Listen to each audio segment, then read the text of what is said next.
Hello, everybody, and welcome to another video of Green Square Talks Battlebots. Co-hosting, as usual, we got Civilian Arc and Pory Nog. Be sure to check out their YouTube channels as they both post lots of awesome content, including Pory Nog recently released a new video and stuff. So, how are you both doing today? 16-0 this week. Woo! Yeah, baby. Wait, did you predict the bounties I correctly predicted too? the bounties entirely right. I did not get a single fight right, a single fight wrong at You all. get a single fight right, yeah.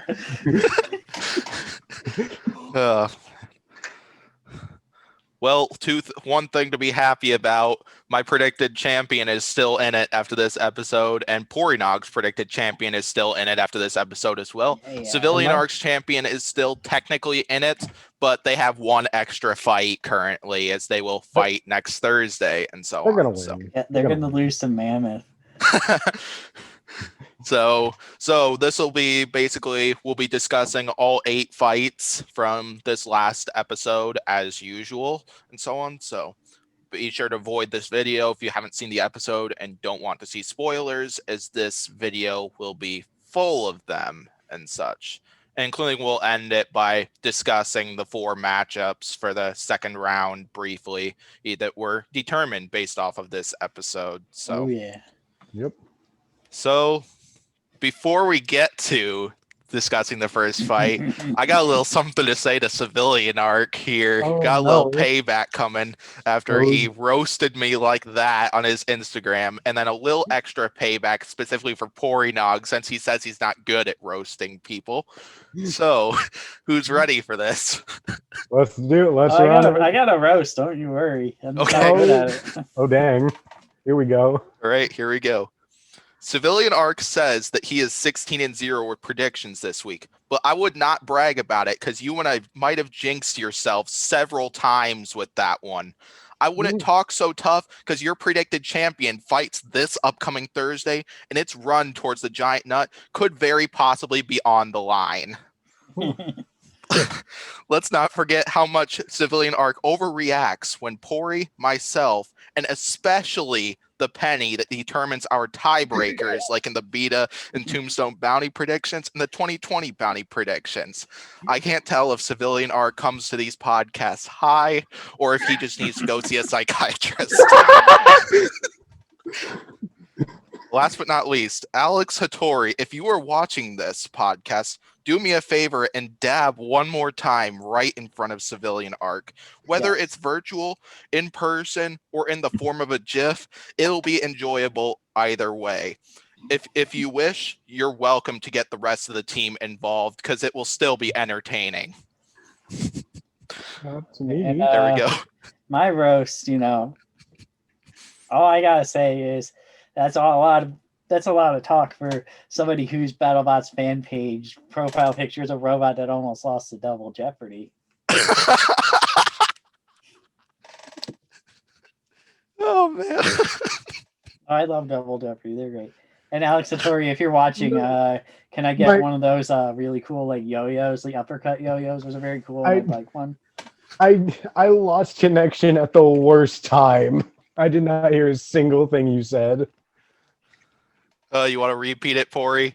Oh, I was going to say that's awful big talk for somebody whose BattleBot fan page's profile picture almost lost to Double Jeopardy.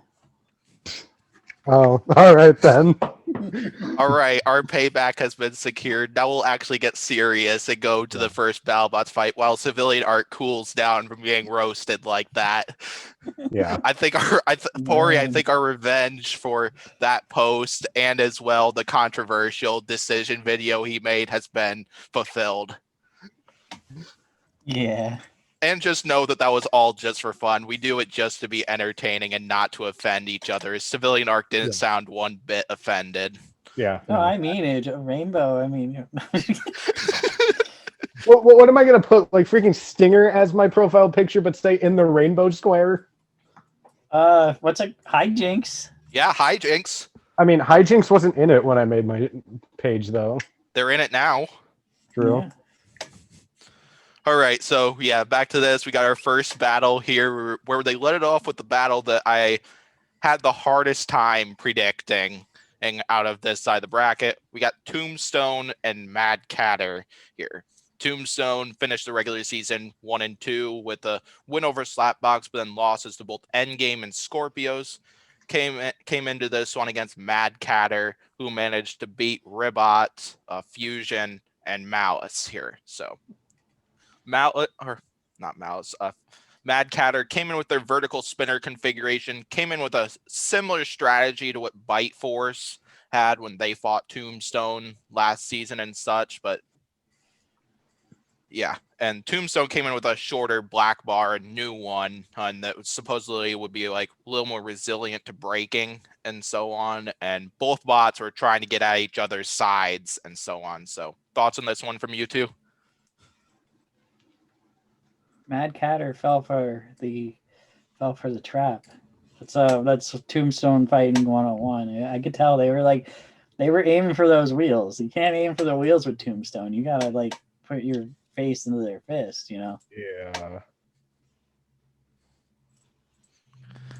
Yeah, as right now, like I honestly think like Mad Catter was trying to go for the sides of Tombstone, try to go for those wheels, but I think he practically got. I want to. He either fell into a trap. Well, it could really be both. Fell into Tombstone's trap, like what Pory was saying right there, or he potentially just got outdriven because both bots were like circling around each other, and eventually Tombstone got the opportunity to be able to just swipe and get a big hit on the sides of Mad Catter. We saw very little front on front action in this battle. It was almost all of Tombstone's big hits were on the sides and stuff from Mad Catter and such. At least that's for what I remember. Yeah. I definitely agree with both those. Yeah, that could very much be both of those. Yeah. So basically, what ended up happening in this one is Tombstone got won a lot of the exchanges between these two because they managed to get to the side several times of Mad Catter, and eventually Mad Catter stopped functioning and Tombstone won this battle by knockout. Now, one thing I gotta ask though, should Tombstone have gone in for another hit when Mad Catter was slowly crawling across the arena like that? Yeah, I think He's they still should. moving. Yeah, I mean, it's not dead until it's dead, and Mad Catter clearly wasn't dead. Yeah, wasn't completely dead until it stopped slowly scooting across the arena. Yep. Yeah, as I was questioning whether it was Tombstone going to go in for one last hit there, but then Mad Catter stopped moving and Tombstone backed away from them. So, Yeah. all right. So, yeah. So Tombstone will move on where they'll take on the winner of a battle that we're going to discuss later on this, and which should be an exciting one. Let's go ahead and get to matchup number 2, where we got Hijinks and Uppercut here. And I gotta say though, Uppercut came out the closest to completely unscathed in this one, pretty much. Yeah. This one ended quite quickly. Uppercut 2-1 record and such with wins over Gemini and Sawblaze, but then lost to Hydra, taking on Hijinks who had got wins against Tracer and Chomp, and then lost to Claw Viper. This one ended pretty dang quickly, as I've kind of already said. That is, it took one big weapon-on-weapon exchange, and Hijinks went clean out of the arena. So, thoughts on this battle from you guys? Yeah, every season there's like this vertical and horizontal hit exchange where it's like the biggest hit of the season. Like 2015, it was Tombstone Witch Doctor. 2016, it was probably Poison Arrow, Son of Waiachi. 2018, Endgame, Son of Waiachi. 2019, Copperhead and Kronos. I would be my saying that. Yeah. And then this one's the 2021. Yeah, I wouldn't be sure between like the Kronos and Copperhead one or the Tombstone and Bite Force, but I feel like Kronos and Copperhead would probably win that one. Kronos had more like airtime, Yeah. Yeah. Yeah, and this is definitely one of the biggest hits of the season and such, which is Yeah, giant weapon on weapon exchange. Hijinks got sent flying. I believe Hijinks did say there was some damage from that shot. Like, I want to say there was damage in the spinner and such, and the wedge took quite a bit of damage too, as the wedge took a shot while they were trying to spin up and such. Yeah. And Yeah. but Hijinks was clearly able to repair that quite easily, as they came into the bounties they came into the beta bounty, came out swinging in that one and did pretty well in that one. Yeah. Mm-hmm. And such. So yeah, any more thoughts on this one? Yeet. So yeah, my bracket was still safe after this fight, as Pet predicted the first two battles right. Uppercut moves on to the next round, where they'll take on the winner of another matchup we're going to discuss later. Next up, Black Dragon and Slammo. Black Dragon, the team I predicted was going to win it all here, taking on Slammo. Oh, and such. And I think there's probably going to be quite a bit more to discuss in this one, and so on. So Black Dragon basically came into this with a 2-1 record, or wins over Kraken and Claw Viper, but then a loss to Copperhead. They're taking on Slammo, who beat Pain Train, War Easy, but then lost to Witch Doctor. Black Dragon came in with their vertical spinner and such, and came in with wedgelets to try to win the ground game against Slammo, try and keep Slammo from suplexing it. And then Slammo came in with that front armor configuration, the plow that they came in with for both Pain Train, and I want to say War Easy as well, but I'm not 100% sure about that. Yeah, I think they use that plow for like all their fights. So maybe Except not Witch Except for Doctor. Witch Not Witch Doctor. Doctor. Okay. Yeah, but one big question here is, was it a mistake for Slammo to come in with that configuration rather than like the configuration that they used against Witch Doctor? Because Kraken already proved that configuration works against a bot like Black Dragon. Or potentially what we saw in the image where they also have like two wedgelets and such. So what do you guys think on that? Yeah, they should have gone with not the wedge, pretty much. Yeah, they should have gone with like the Kraken looking configuration they used against Witch Doctor. I'm sure it would have a better time getting under Black Dragon for the most part. But it did get under Black Dragon once, so we can give Slammo credit for that. Yeah. At least.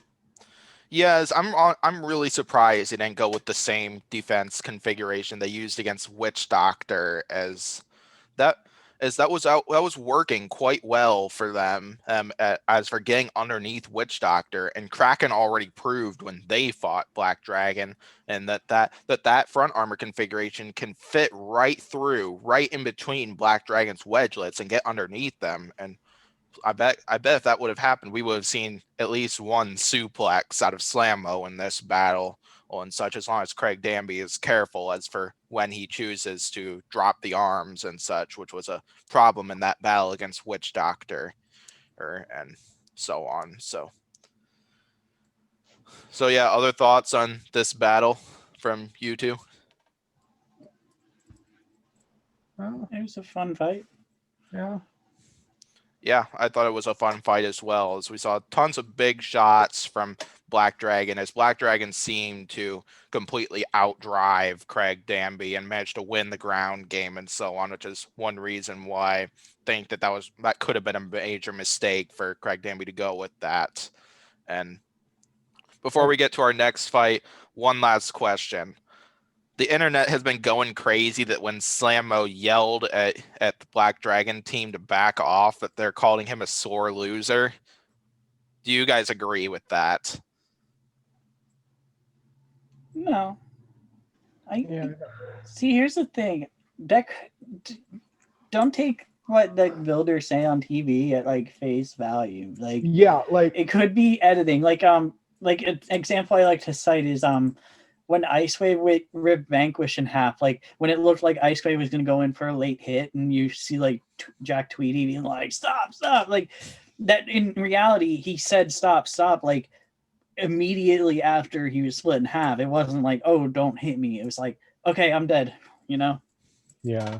He just edited it to make it seem like like Mark DeBitz was gonna be like an asshole and like he's gonna be a dick. Yeah, there's a lot of weird editing that BattleBots have seemed to be doing recently. Like Tombstone versus Scorpios, I sensed a lot of weird editing in that fight as well. Yeah, and there's that whole thing where they edited like 8 spoilers into the opening montage. Yeah, in my opinion, I think lots of the people that are talking like Craig Danby was being a sore loser there. I kind of disagree with it as like I don't think he's really being a sore loser and stuff. Like I'm pretty sure he knew like he was going to be fighting again, and as I'm almost 100% sure the bounties happened after this, and so he probably wanted to avoid a bunch of future damage and stuff. Like, because I do understand how he wanted the Black Dragon team to back off there and such, but I don't think he was being a sore loser one bit there. Yeah, it's just loud there, and there's a lot of them, and they're all talking, and he just, no one wants to be. Oh, well, some people want to be hit late, like, but Yeah. And so on. So yeah, awesome fight. My predicted champion Black Dragon moves on, where they will get the King of Kinetic Energy Tombstone, not this Thursday, but the following Thursday. And yes, I'm going to pick Black Dragon for it when I do my predictions for that episode. I am too, honestly. I do want to mention before I say who I predict, Black Dragon seemed to be going a bit slow with its weapon and like drive in this fight. Like it didn't seem to be like going full aggressive speed is key mode on. Yeah, that definitely could be something to watch. I did notice that they weren't really causing as much damage, like especially later in the fight. Like the big damage that I really saw them do in this battle was bending the wedge on Slammo. I believe that was one of the first hits they got before they managed to get to the sides and stuff. So I completely agree with what you said, Civilian. Like the question is, were they just being cautious, or did Copperhead do a bit too much damage to him? Could be either one, and they definitely had a lot of repairs to do after that battle with Copperhead, and potentially some of those problems they had at the end of that battle could have come into this battle, but Black Dragon still managed to put up a heck of a fight and managed to get a pretty nice win here in order to move on. Yeah, I still think like in 100% Black Dragon could take on Tombstone, so I'm still predicting Black Dragon, who is my predicted runner-up to beat Tombstone. Oh. And Pory will take major offense because he knows since Black Dragon's in the finals for both of our brackets, Ribot's not. Yep. Oh, man. Well, we'll get to Ribot in the next battle because them and Beta is next. So now, Pory, do you got anything you want to say to all the people who thought Beta would crush Ribot? Yes. This one goes out to all the homies who actually believed in Ribot, actually knew that they would win. And this one also goes out to all the homies who thought that somehow a Hammerbot was going to beat a 4-wheel drive vert in this meta. That was Green. He thought that. Green, and and like literally everyone else except for me and Civilian Arc apparently. Yep. Everyone thinking like Beta is going to win, and look at that. Did Beta win? Oh, because Ribot's going straight to the top. We're leaping over every single opponent. We're gonna eat them all up. We're gonna freaking croak. We're gonna make everyone else croak, even though we're the frog. Not Black Dragon fries them first with that flame. Black Dragon is going. Black Dragon might as well be a dragonfly because Ribot's gonna eat him. Copperhead will destroy your frog, Pory. Oh no, Copperhead, that's some stupid snake. Come on now. We got frog power. But yeah, we're gonna plan on doing a podcast. I think it's gonna be next weekend. That's only if Copperhead wins its next battle and such. But yeah, this was the fight that busted my bracket as I picked Beta for this one and so on, figuring that Ribot was very much vulnerable on top here. I kind of regretted that choice right when I saw Beta's armor configuration here and such. So, and also luckily though, when I did confidence picks for this season for the Facebook competition, this one did not affect me much as I had this one as a not very confident pick and so on. And so thoughts on this one from both of you? Yes. Okay. For one thing, a thing I'm seeing from a lot of people who are coping with the fact that Beta lost, they're saying like, "Oh, Beta made a stupid decision with the front," which I 100% agree with. That was a very poor choice. Flat front. Like, I mean, it doesn't work. I mean, with Whiplash fighting Sawblights didn't work. I mean, it worked with Huge, but Huge is like a weird thing that's like hard to touch. So Huge I is feel like situational. it's situational, but for like a low vert, having like a flat front, that's not such a good idea. Like maybe if he had like wedgelets on the front or something, but at the same time, I don't see Vita winning if it had used the wedge either, because Ribot's faster.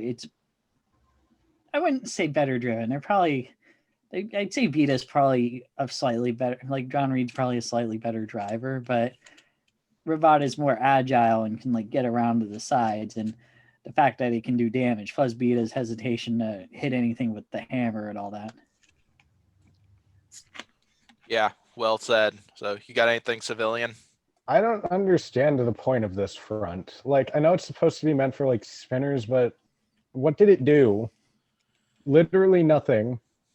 Yeah, as I was definitely confused about that, just because, yeah, like what Pory said, like armor configuration like that doesn't work at all against bots with wedgelets, like Ribot, for example, being one of them. As you could see right, and you could see right when that bot was going in the arena, there were gaps between the bottom of the bot and that armor there, showing that Beta had like almost no ground game. Like it probably did have a lot of push power, but ground game not at all.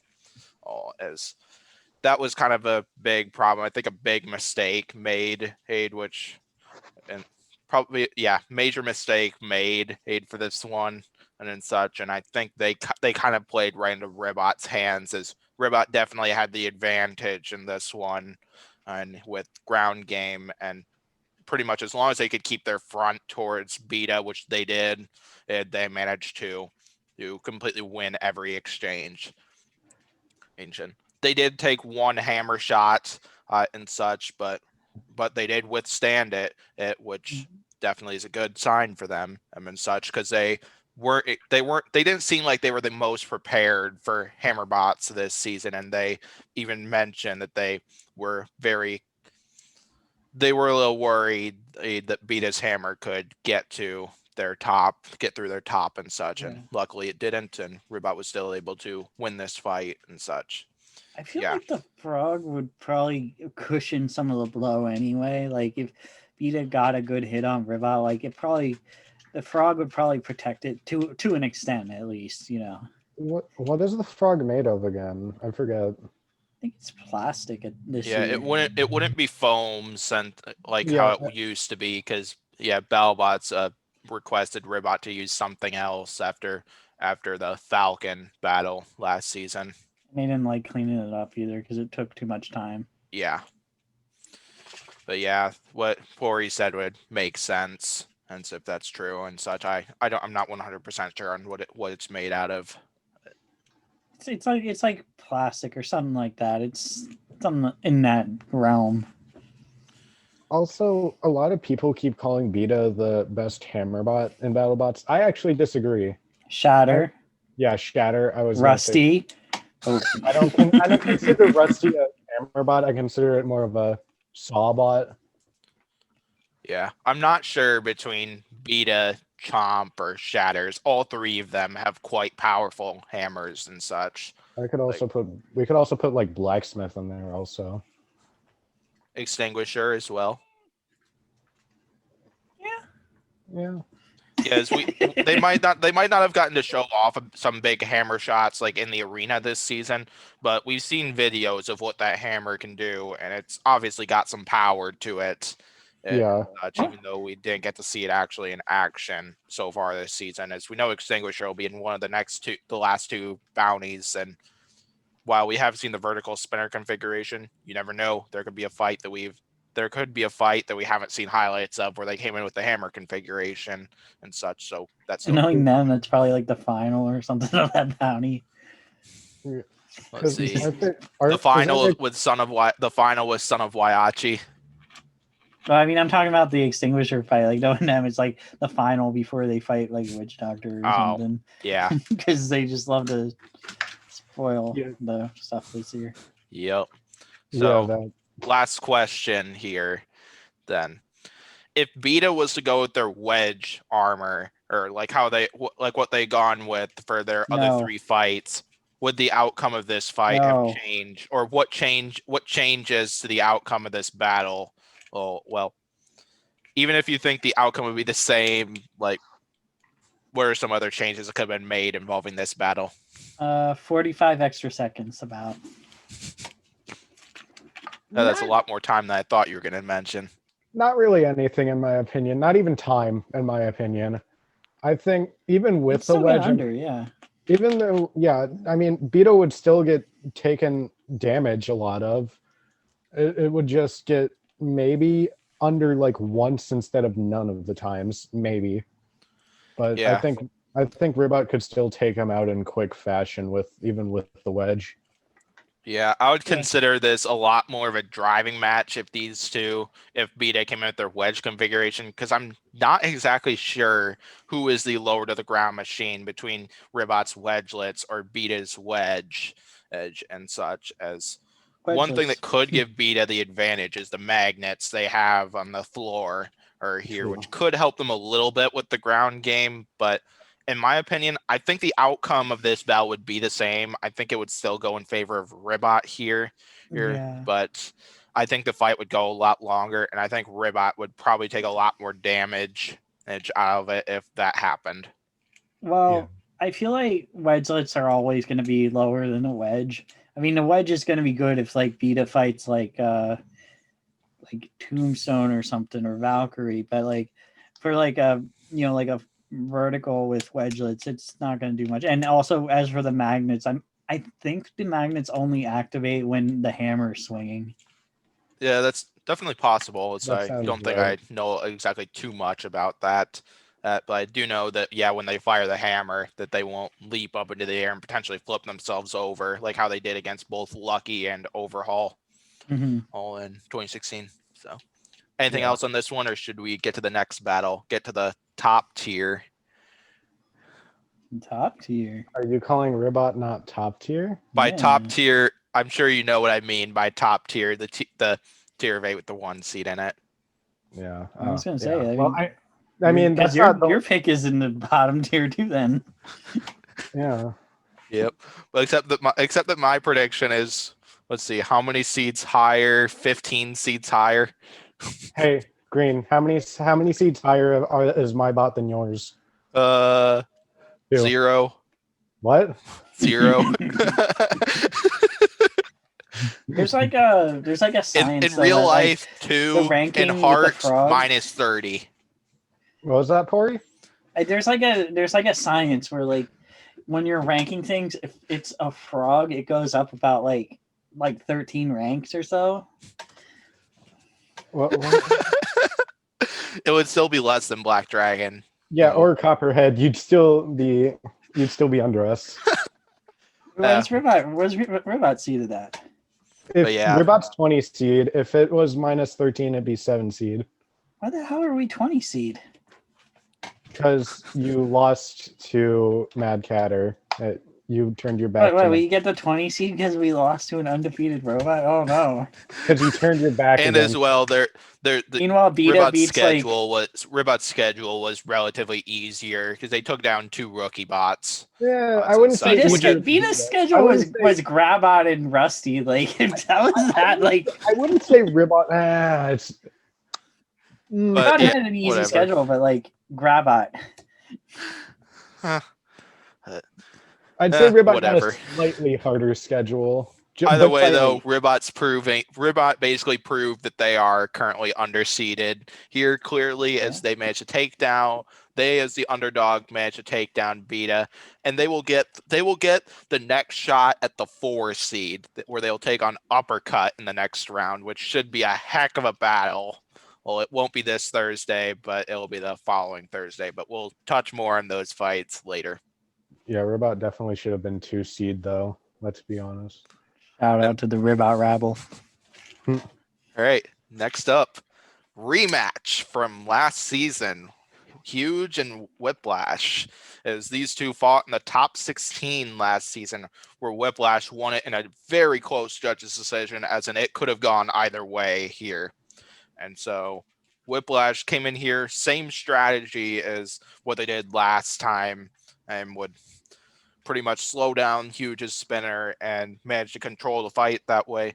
Huge, rather than spinning their weapon upwards, they spun their spinner downwards, hoping to be able to inflict a lot more damage on Whiplash, knowing that the same strategy is coming from Whiplash. And Huge's objective was basically just try to get the weapon up to speed and go in for a nice big hit and such. So, thoughts on this battle from you two?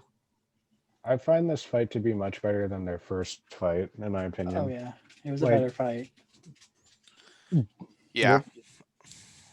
Like Whiplash was on full display this fight. It was just, this is probably it probably wasn't my favorite fight of this episode, but it was a close second. But yeah, this fight was like really entertaining to watch. Yeah, definitely. Is Whiplash, Matty Vatsky's driving skills was once again on full display, as ever since they lost to Sawblaze, he's just been out driving opponent after opponent. And so far this season, he's able to do the same thing with Huge here. As one big difference that we saw from this season to last season is Whiplash's vertical spinner was a lot more functional than it was last season. And so they were able to take off pieces of the parts of the black pieces on Huge's wheels, which is giving them their traction, which is one of the reasons why Huge seemed to be having a lot of major traction problems towards the end of the battle, along with the back legs that you could see in the image are kind of bent and stuff, flopping around a little bit. All of those would seem to be really giving Huge a lot of trouble in this one. I think the back legs might have also like jammed up Huge's spinner at times, maybe. I think so, yeah. Yeah, very possible. Well, and such, including one of the eyes on Huge eventually completely broke at the end of the fight. Like who cares about the wheels and the weapon? You know, he lost an eye. Like I mean, Chomp took off 2 of Huge's eyes. And Chomp yes, that's very true. So. Yeah. Set. It was basically, this ended up going to the full 3 minutes as it did last season, as I've kind of expected, as I was betting that this one is going to go to the judges, as it said. What do you guys think of the judges' decision? Yeah. I mean, yeah, it was on point in every category. Whiplash did more damage. It was more controlled, had more aggression. Yeah. Won every category. He drove it like a pro. They won that, no question. Yeah. Yep, I completely agree with that. As I do think Whiplash won the decision, as it was definitely not quite as close as it was last season. We did see Huge get a ton of big hits and managed to do little damage to Whiplash, but I think Whiplash won in each category, and yeah, I would give them a relatively easy judge's decision victory if I was one of the 3 judges. Like, yeah, this is one I think the judges got right, and I think they're on a hot streak right now for decisions that could be named controversial and such. Do not jinx that. You never know. Copperhead and Mammoth could be the controversial decision. Oh, what the heck? This is just not my day, is it? Oh, man. But yeah, that fight will be entertaining. I'm looking forward to seeing that one next Thursday, no matter what happens. Yeah. And so on. But yeah, so anything else about this battle, or should we get on to the next one? Next one it is, where they'll determine who Whiplash's opponent is. Will it be Valkyrie or Sub-Zero? And so Valkyrie came in with their undercutter. I believe it was Mr. Cavity, I believe is what the name that spinner that they brought in, something like that, and came into that one with that spinner looking to dish out a ton of big hits on Sub-Zero. Sub-Zero took out some of their compressed air internals for a back plow, similar to like what Lockjaw had when they fought many horizontal spinners over the past few seasons, hoping to take a few big hits from Valkyrie, manage to break that spinner, and then get a ton of great flips on Valkyrie and such. So we saw Valkyrie go flying at the beginning of this battle, but that wasn't really because of the flipper of Sub-Zeros. I think that was more of the result of them hitting the arena wall with that spinner going at full speed and Sub-Zero on the other side and such. Yeah.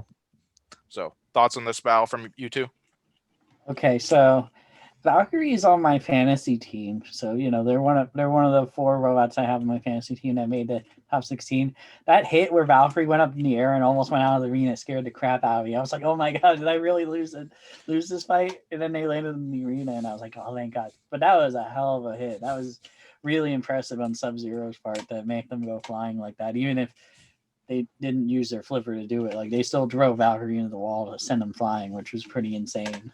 Oh man, for a different fantasy league tournament, I have both Valkyrie and Sub-Zero on my fantasy team for that one. So one of those 2 teams had to go out for me.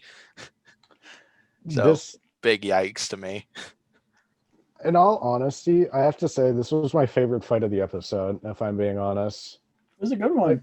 Like both bots showed a lot of impressive things, like Sub-Zero ramming Valkyrie and then getting a flip on it, like when it was like so hurt, and then Valkyrie just annihilating Sub-Zero. Yeah, this was definitely one of my favorites of the night. I think one of the other fights that we'll talk about later was my favorite of the night, but this one was definitely a highly entertaining fight, and we've seen 2 versions of Valkyrie so far. One version where Valkyrie's spinner dies relatively early, which happened in both the Tantrum and Whiplash fight. Then we've seen this version, along with the version of Valkyrie we saw in the battle with Rotator, where that spinner just would not die very easily and such. And Valkyrie was on full display, showing off what they could do, and they finally made the top 16. Yeah. Such. So lots of people have been arguing that that Sub-Zero who lost this fight because of driving and such. Do you guys agree with that? No, they lost because they faced a massive horizontal spinner that destroyed them. Yeah, like you're gonna hit Valkyrie's spinner either way. I don't know how you could have done anything in that fight besides ram them, which they did. Yeah. And it almost worked to perfection, keyword being almost. Mm-hmm. Yeah. But it didn't work. Yeah, fine, yeah.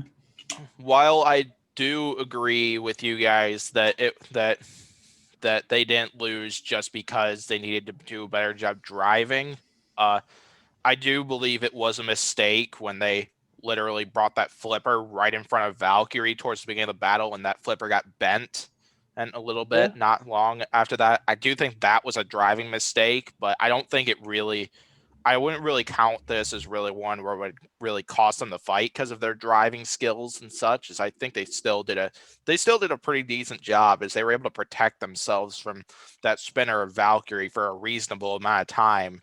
And they knew that they were gonna take a ton of hits from Valkyrie, and they were able to take a lot of that punishment, which is quite nice to see and such. Yeah. So, anything else about this one? Nope. All right. So then next battle, Malice and Gigabyte, wearing my Malice shirt for this one because they fought this one. Where's your fidget spinner? I don't have it with me, actually. I'm back home for the weekend from college, and my swag box is currently at college right now, sadly. But and I predicted Malice for this. Yeah. I predicted Gigabyte for this, and I predicted every other winner also. Yes, you did. But then next week you might go 0-8. If that happens, Sure, you might. The only problem is if you go 0-8, that means I go 3-5. No, if I'm which going is- 8. I'm gonna go 8-0 again. Just watch. Yep, that's probably gonna happen. But yeah, Bunny was commenting like right at the beginning, supposedly commenting right at the beginning of this fight that she knew this was just a bad matchup for Malice, which I completely agree with that because with how Gigabyte's spinner is formed, it's great for horizontal spinners and such. As yeah, I mentioned this in the bracket predictions podcast we did, but I mentioned how Tombstone, when they would go weapon on weapon with like Gigabyte or Megabyte back then, and when they would go weapon on weapon, they would swerve over to the sides and kind of show their wheels and such. We kind of saw that in this one as yeah, Malice just rushed right over at Gigabyte looking to go weapon on weapon with them, hoping to box rush them basically, and that was a big struggle in this one. And so we saw Gigabyte quickly get up to speed and dish out a ton of big shots on Malice. So thoughts on this one from you two? Malice had a lot more durability in it than I thought. Like they still were spinning for a pretty good while, and it just they got like literally the worst possible matchup they could have gotten in the top 32. Unfortunately, Yeah, Besides, like Copperhead, of course. I mean they'd have a better chance of Copperhead than with Gigabyte, I think, because at least Copperhead has some wheels that it could hit. You know, Gigabyte, it's like slide up the slope of the spinner. Plus, Gigabyte's just like a freaking monster. Like, yeah, definitely is. Yeah, this Gigabyte was probably one of the worst possible opponents, as Pory said, for a bot like Malice and such, sadly, but they put up a heck of a fight and they were cheering at the end of that just because that was an awesome battle. Always. yeah. There's no better way to go out than how Malice went out after that battle. That was so entertaining to watch. Yeah, I mean, I'd be honored to lose the Gigabyte. Gigabyte's sick, but Yeah. it was a really good fight. Another thing I really like is that like the one girl on the Gigabyte team is like best friends with Bunny. I guess they've been best friends forever, and like when Gigabyte won the fight, I guess that girl got that winner pog, which I think is just pretty cool on their part to do that.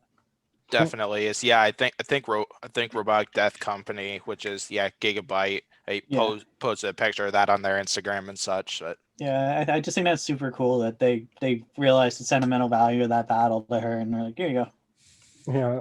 You can rub it in Bunny's face. Here you go.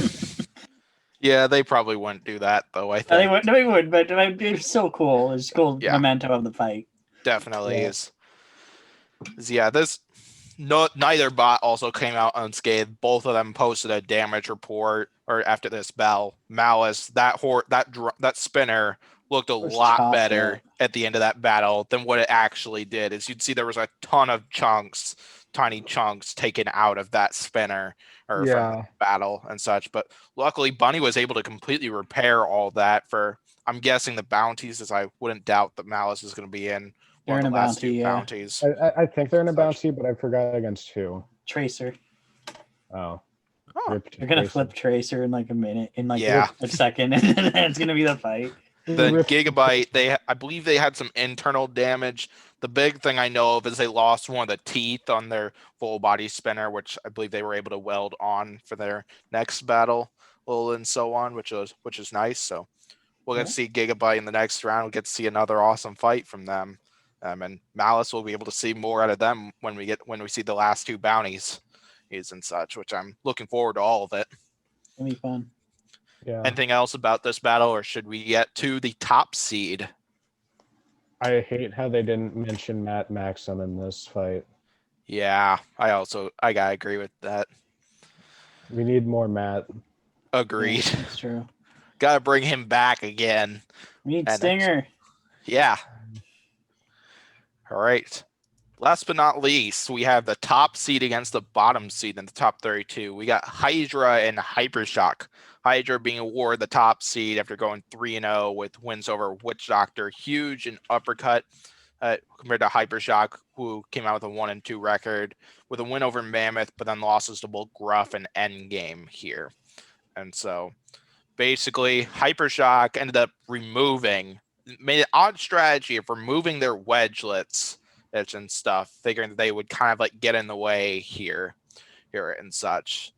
Kind of an odd strategy to me, but for when they explained it, it kind of made sense and such why they did that. But So the beat up robot fight, and they were like, "Yeah, we don't want those flat fronts anymore."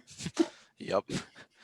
But yeah, Will Bales knew, talking about his strategy, that he was pretty much going to do the same exact thing he said he was going to do against Endgame.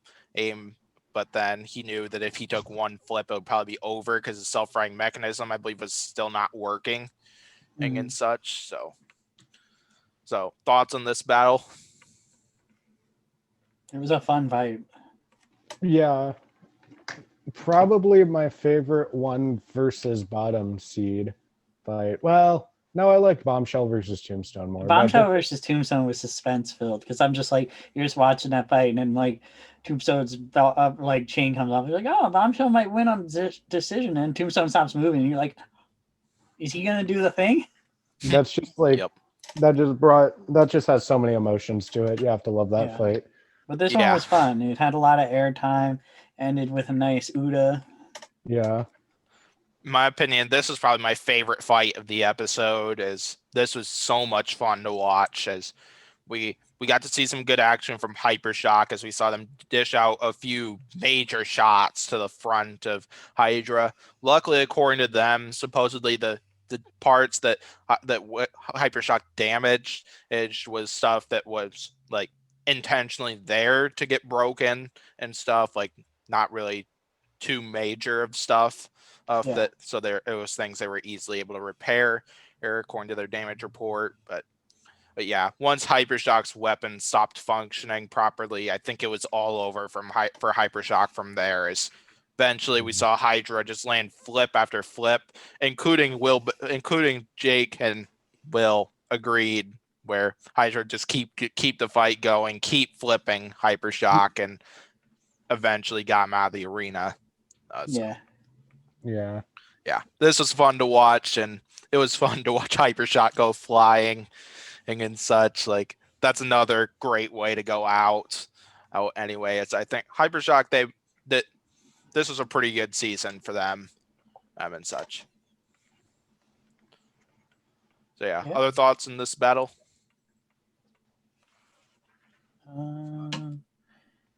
No. I'm just still confused why they decided to use no wedge. I mean, I get where they were coming from, but I still don't get it.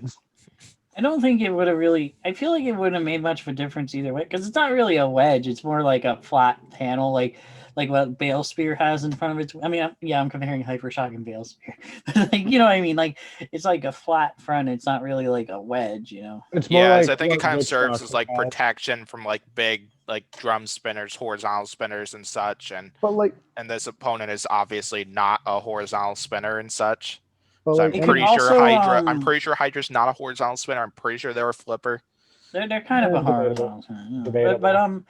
What I'm thinking maybe it is like they were like, we could like drive up the side of that thing, and it would be harder to do it with like a piece of metal in the way, because the wheel could just like, you know, roll up the ramp of Hydra. And that's definitely possible, as Hypershock was looking to avoid the front as much as possible and get as many good shots in and as he could and such, which he definitely did that strategy a lot better in this battle than he did against Endgame in their last battle. Yeah. Also. So yeah, this was definitely a fun fight to watch. It might look like Hypershock was winning, but Hydra, the top seed, ended up being the one on top at the end of this battle.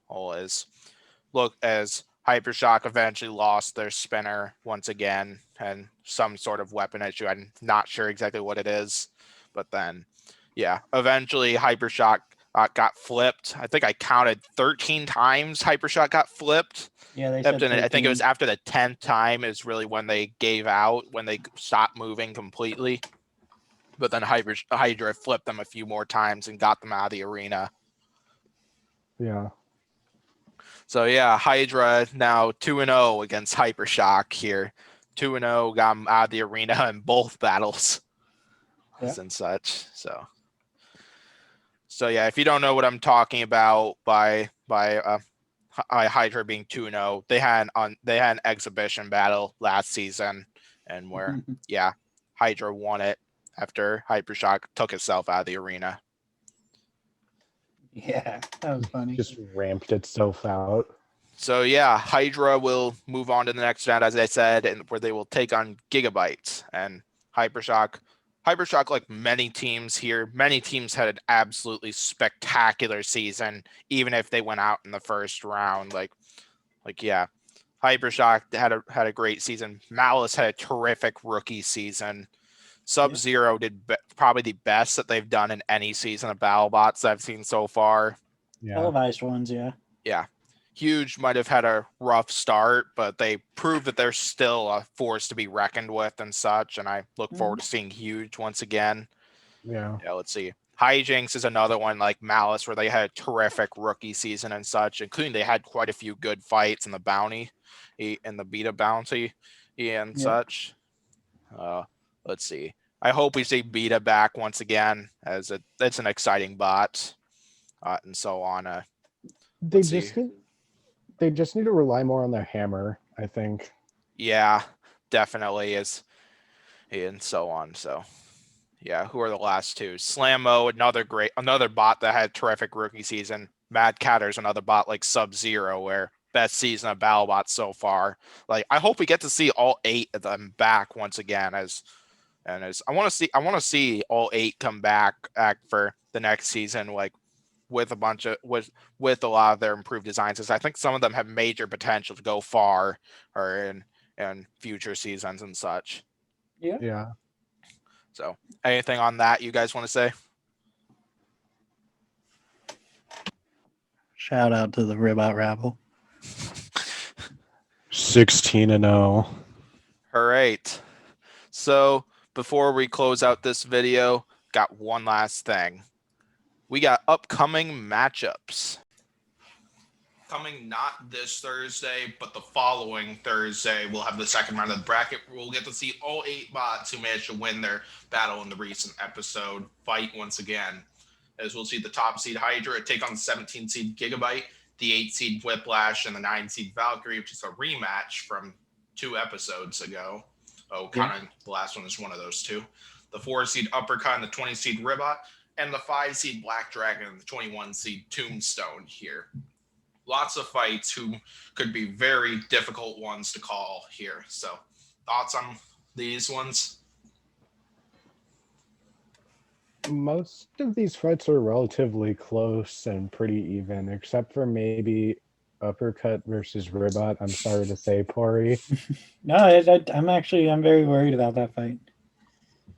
Yeah, definitely. As Hydra revealed in a post, I believe it was this morning, that they do have another contraption coming for this battle against Gigabyte and such. Like, for example, they used the bike rack against Huge.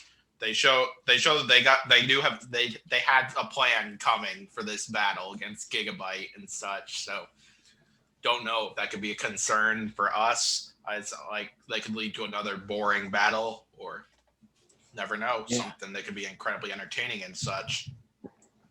Whiplash and Valkyrie will be another very tough one to call and such. So I bet Whiplash is going to come in with the same strategy once again, while Valkyrie is probably going to be trying to make sure their weapon doesn't break again. Mm-hmm. And of course, Uppercut and Ribot, that's probably the easiest. That's probably going to be the easiest one to call, in my opinion, and here or and such. But this is definitely going to be a tough battle for both machines. As Uppercut, it's not Uppercut. While you could count Sawblaze as a tough opponent, Sawblaze and Hydra are both tough opponents, but Ribot's another really tough opponent for them. Green Square. What do you mean? What do you mean easy matchup? Or what? What do you mean an easy matchup? Which way are you talking? What? I'm saying it's probably like the easiest one to call. Like, I don't think it's going to be an easy matchup for either of them.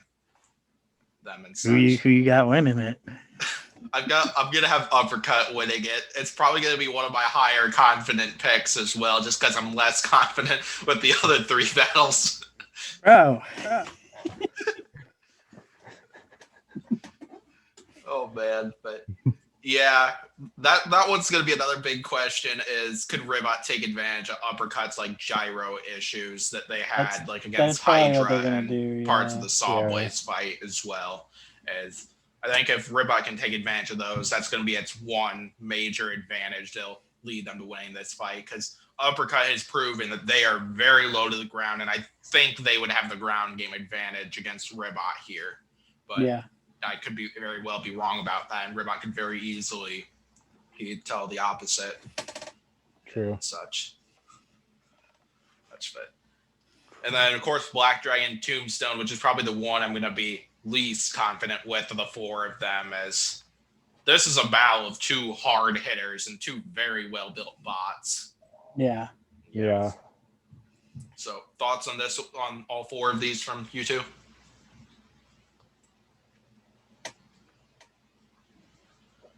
Oh, what's Pory got in his mind? Yeah.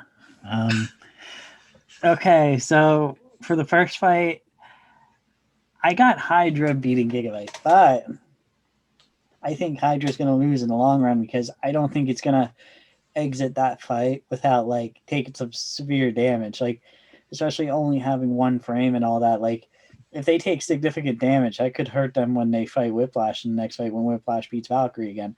So like, or even if they, let's say Valkyrie gets in, Valkyrie might have a shot too because of that. But I do think that all these fights against like pretty powerful weapons might catch up with them, which is why I think Hydra might win this fight. They might even win the next fight, but I don't see them winning the championship, because I feel like eventually something's going to give and they're going to crumble.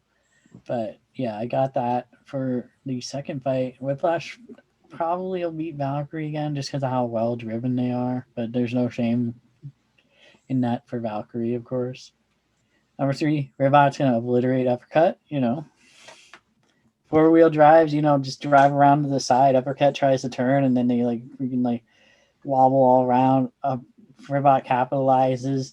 There's another explosion in the box, and then Ribot gets the giant nut. Absolutely.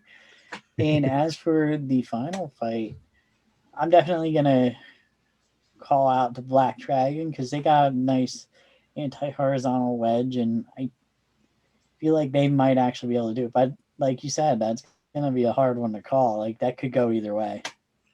Yeah, it's one simple driving mistake by Black Dragon could definitely cost them a battle. Like if Tombstone gets to like the wheels on the backside, for example.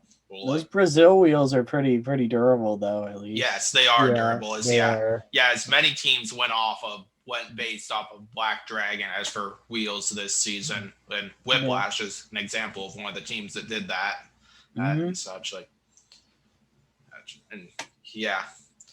Black Dragon and Tombstone will definitely not be an easy opponent for each other, and I'm very much looking forward to this one. So it's gonna be. You got anything, Civilian? Yeah. Okay. Hydra versus Gigabyte. I have Gigabyte winning, because Hydra's never fought a horizontal before, and Gigabyte, in my opinion, is probably the 2nd or 3rd best horizontal spinner competing this season.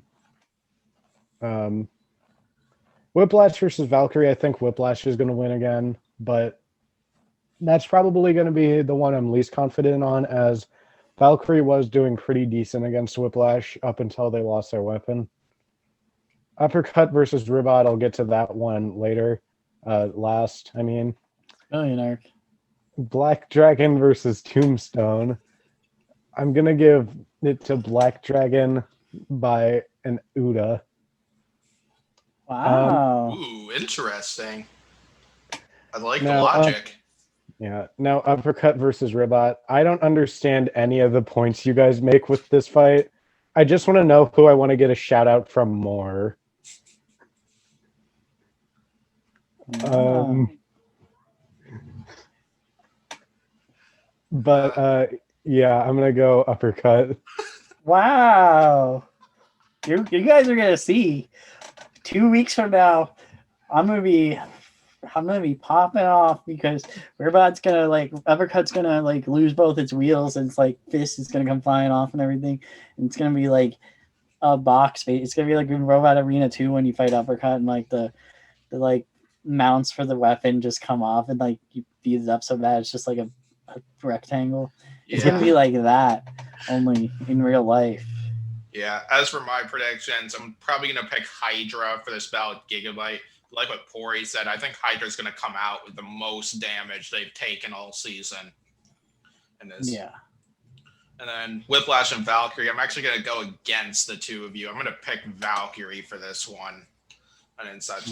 I feel like Valkyrie can win in a rematch here. If Valkyrie can get their blade working as well as it did and when they fought, as well as they did in their last battle and their battle with Rotator, or I think Valkyrie will win again, or Valkyrie will win this time. Yeah. Yeah, and then Uppercut and Ribot, Black Dragon, Tombstone. My picks are Uppercut and Black Dragon, but it's in my head that one of the two of those picks is going to be wrong. I feel either Uppercut or one of Uppercut and Black Dragon is going to advance, the other is going to fall. That's what my mind is telling me here. My mind is telling me that I'm going to be right on one of those, wrong on the other. Oh yeah, your champ, Black Dragon is going to advance. Yeah, Black Dragon's going to advance, and sounds like if the Black Dragon one is the one I'm wrong about, then that means Ribot advances, or what I'm right about, Ribot advances, and so on. Yeah, Ribot's got this. I mean, it's a scary matchup for Ribot, but they just have to drive that perfectly. They have to realize that they can't be. They just got to go for trying to get around the back of Uppercut, because Uppercut has two choices: let them get to the back and get some good hits on, or try to turn and gyro and then potentially give Ribot an even better hit. Yeah, exactly. That's the big advantage I think Ribot has in this battle with Uppercut. And such but if Ribot gets hit by that spinner, I think it's game over for them. On the contrary, so I feel like if they went weapon on weapon, it probably wouldn't be game over for Ribot. But if they it'd probably be game over for their weapon. Yeah. But I feel like if they took one hit to the sides of the backside, it's probably all over for them. As Uppercut's got probably one of the best weapons in the entire season. They don't want to get, if they don't get hit, they're golden. But if they do get hit, they're probably screwed. Definitely. So yeah, lots of tough calls here. Anything else from you two as for this list of fights? No. All right. So this upcoming Thursday, we won't see these 4 fights, but we will see the right side of the bracket for the top 32, including Civilian Arc's predicted champion. Yep. Who will fight in that episode and potentially lose and such. But the other side being that Mammoth is left in pieces and so on. You mean winning 5 fights in a row and then Zach Goff holding a giant nut? No. Maybe I could see that. I'd be happy if Zach Goff won it all. Well, I'd be happy with anyone who wins it all, even if Rusty managed to have to substitute for somebody due to damage and so on. You get the idea. Hydra gets so damaged, it has to fight they have to have Rusty fight Whiplash instead. Why not? Yeah. But yeah, thank you for watching this. I hope you enjoyed this video and Pory and I roasting Civilian Arc as a little payback for his Instagram activity, even though we're doing all that just to be entertaining and not offensive to each other and such. So yeah, thanks for watching this video, and I will hopefully see you in the next video. Subscribe.